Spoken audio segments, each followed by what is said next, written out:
इस दुनिया में बहस से केवल एक ही तरीके से फायदा हो सकता है और वो है जितना हो सके इससे बचा जाए।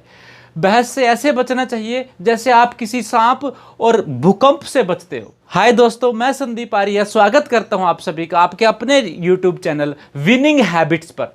और बहस से इसलिए भी बचना चाहिए क्योंकि बहस करने के बाद दोनों पार्टियों को ऐसा लगता है कि वो सही थे।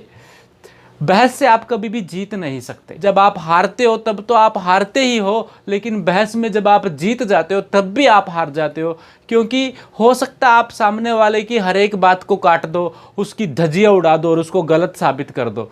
लेकिन इससे होगा क्या? जाहिर सी बात है आपको अच्छा लगेगा, लेकिन सामने वाले को बिल्कुल भी अच्छा नहीं लगेगा, क्योंकि उसको आपने सबके सामने नीचा दिखाया है, आपने उसके गर्व को आहत किया है और वह आपसे चिढ़ना शुरू कर देगा और हमेशा आपका विरोधी बना रहेगा। और मैं आपको बता देता हूँ, बहस के बाद जब कोई व्यक्ति किसी बात को अपनी इच्छा के विरुद्ध मानता है, उसके विचार अब भी ऐसे ही होते हैं जैसे बहस करने से पहले हुआ करते थे। पहले मैं भी बहुत बहस करता था और जब उसके ऑफिस से या उसके घर से निकलता था तो साथ वाले को बोलता था, देखा मैंने आज उसकी हर एक बात को काट दिया, आज उसको सबक सिखा दिया और उसकी बोलती बंद कर दी। हो सकता है मैंने उसकी बोलती बंद कर दी हो, लेकिन मैं उसको वह माल तो नहीं बेच पाया ना जो उसको बेचने गया था।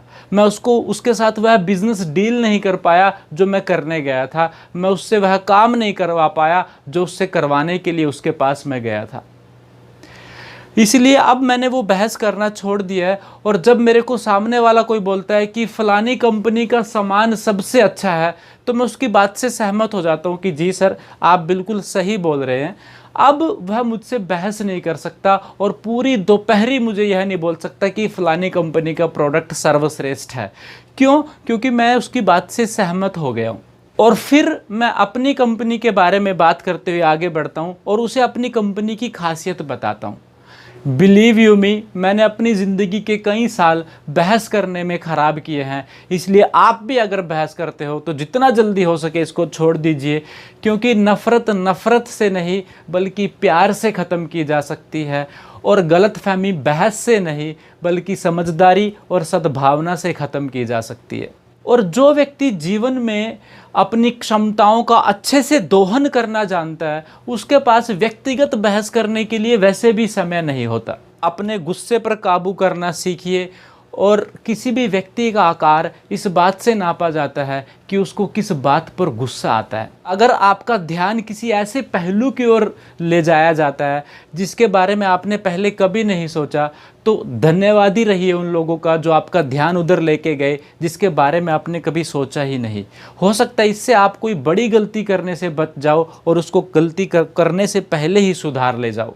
इसीलिए पहले सामने वाले को अपनी बात पूरी कह लेने दीजिए, उसको उसकी बात कहने का पूरा मौका दीजिए, उसकी बात को बीच में मत काटिए और ना ही अपना बचाव करिए आप, बल्कि हो सके तो आप अपने और सामने वाले के बीच में एक पुल बनाने की कोशिश कीजिए। नफ़रत की दीवार खड़ी मत कीजिए सर। और जब सामने वाला अपनी बात पूरी कह दे तब ऐसे पॉइंट से बात शुरू कीजिए जिसमें आप भी सामने वाले से सहमत हो। ईमानदार रहिए और ऐसे पॉइंट्स की तलाश कीजिए जिसमें आप अपनी गलती को मान सको और सामने वाले से अपनी गलती के लिए माफ़ी भी मांग लीजिए। इससे आपके बड़े से बड़े विरोधी भी ठंडे पड़ जाएंगे। यह वादा कीजिए आज कि आप अपने विरोधियों की बात पर एक बार जरूर विचार करेंगे। हो सकता है आपके विरोधी सही हो और ऐसे स्टेज में उनसे सहमत होना ज़्यादा सही रहता है, बजाय आप तेज़ी से आगे बढ़ जाओ और कोई ऐसी गलती कर ले जाओ जिससे आपके विरोधियों को यह कहने का मौका मिल जाए